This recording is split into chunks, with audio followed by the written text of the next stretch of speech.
The disgraceful scenes in the Canadian Parliament on the 22nd of September, when a Ukrainian former Waffen-SS soldier was lauded and applauded by parliamentarians more than once, was a total embarrassment for Canada, and a new depth plumbed by the Trudeau government.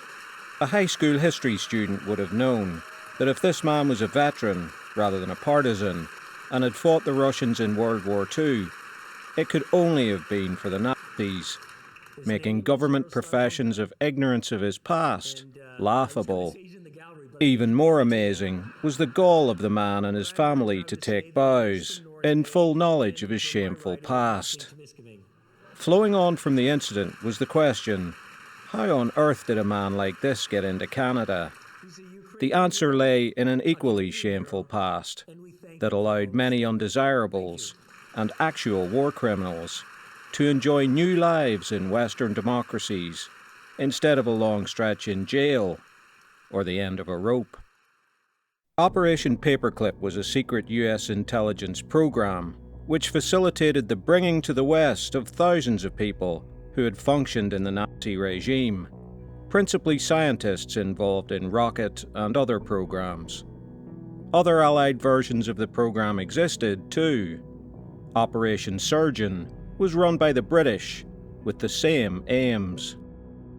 With the failure of Operation Barbarossa and the slow retreat of German forces through Russia and Eastern Europe in the face of the Red Army, Germany took measures in 1943 to recall scientists who had been conscripted to serve in forward areas.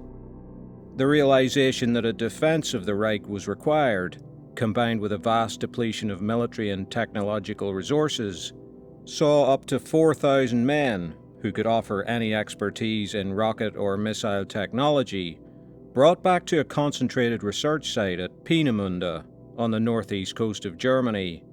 The compiled names of the men was known as the Osenberg list. Crucially, in view of later claims made by some of the personnel involved, every scientist, technician and engineer was vetted for ideological purity and loyalty. There they would work on the V-1 and V-2 rockets, and an assortment of desperate attempts at wonder weapons that could possibly save Germany from inevitable defeat. The facility eventually had to be relocated to Nordhausen after a resistance group led by priest Heinrich Meyer passed details of the V-1 and V-2 to the American OSS, the forerunner of the CIA, who then arranged for Peenemünde to be bombed. Before the war ended, US intelligence had already drawn up a list of around 5,000 so-called targets, German experts in the myriad of technology required in missile and rocket research. As advancing Allied forces began to capture scientists, the initial idea, codenamed Operation Overcoat, was for them to be interrogated and possibly help in the still ongoing war against Japan. By the summer of 1945, Operation Paperclip was conceived, both to enlist the scientists for use in US programs, and just as importantly, keep them away from the Soviets or non-Allied nations. The Osenberg list had been discovered and passed to the Allies in March 1945, exciting the curiosity of their intelligence services. Using it to refine their own list, they compiled a new database of targets. Target number 1 was Werner von Braun. Almost all the targets were captured without trouble, though when it became clear that Saxony and Thuringia would be part of the Soviet occupation zone, the US moved quickly to, quote, evacuate scientific personnel from there. The captured men were held in a facility at Landshut in Bavaria. Operation Overcoat had now become Operation Overcast, but when the name leaked out, it was changed in November 1945 to Operation Paperclip. The rounding up phase continued until 1947, by which time around 1,800 technicians and scientists had been scooped. The process began of filtering them out, according to knowledge and expertise, and picking their brains through interrogation. Most were released back into the community on a sort of bail arrangement. They were required to report twice a week to local police to make sure they hadn't gone anywhere, and they received a stipend to live on. With feelings still running high towards Germany, the idea of transporting them en masse to the US still hadn't fully formed. The Office of the Military Government, which controlled the US occupation zone, toyed with the idea of dispersing them to the Third World, the so-called Jungle Program. Finally, a settlement of 69.5 million Reichsmarks was given to the detainees for their time in custody. However, some of the more high-value detainees were already in the US. Herbert Wagner, inventor of the HS-293 missile, was brought to the US shortly after his 1945 capture to work on missile programs at facilities on Long Island and in California. By August 1945, 127 rocket scientists were offered one-year contracts to come stateside. Among the first group to arrive at Fort Strong on Long Island were von Braun, William Schultz, and Eberhard Rees. More later arrived in 1945 at Fort Bliss and at White Sands, New Mexico, while others entered the private sector on government projects. Eventually, the Fort Bliss team under von Braun moved to Redstone, Alabama. US residency was granted to the men in 1950.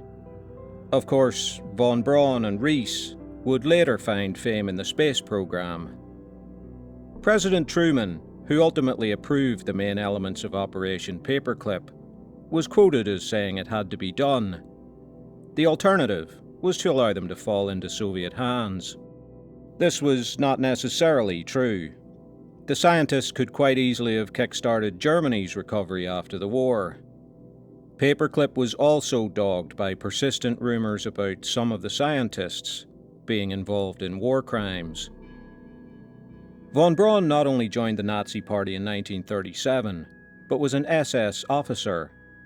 Thousands of slave labourers died working at Peenemünde and its successor operations.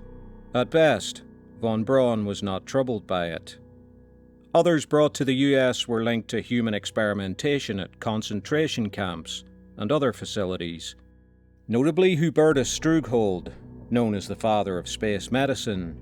An award bearing his name was withdrawn in 2013. The cavalier attitude towards war criminals extended to some members of the military as well as scientific fraternity that were not captured by the Soviets.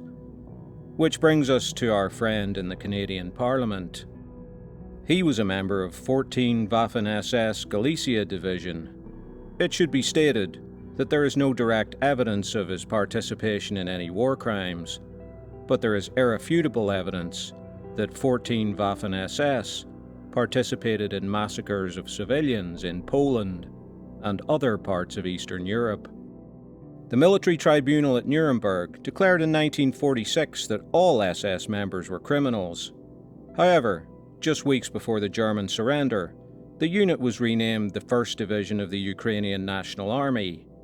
It's unclear whether Hitler ever actually approved the name change.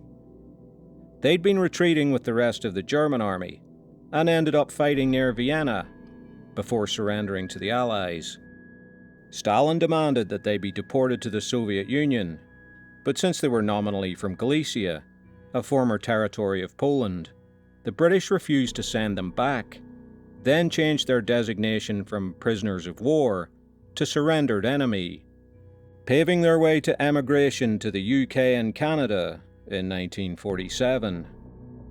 Operation Paperclip was a stain on the US and UK's reputation, particularly considering that the Allied struggle in World War II is always referred to in exclusively moral terms. The operation also deepened Stalin's long-held belief that Nazism was a creature of the capitalist West that got out of their control, that many of the pre-war Western elites quietly or openly sympathized with Hitler, and that Operation Barbarossa was the final act in a capitalist plot to destroy the Soviet Union. Stalinist paranoia aside, the self-styled moral Western democracies certainly exhibited a willingness to turn a blind eye to the war crimes of Hitler's regime when it suited them.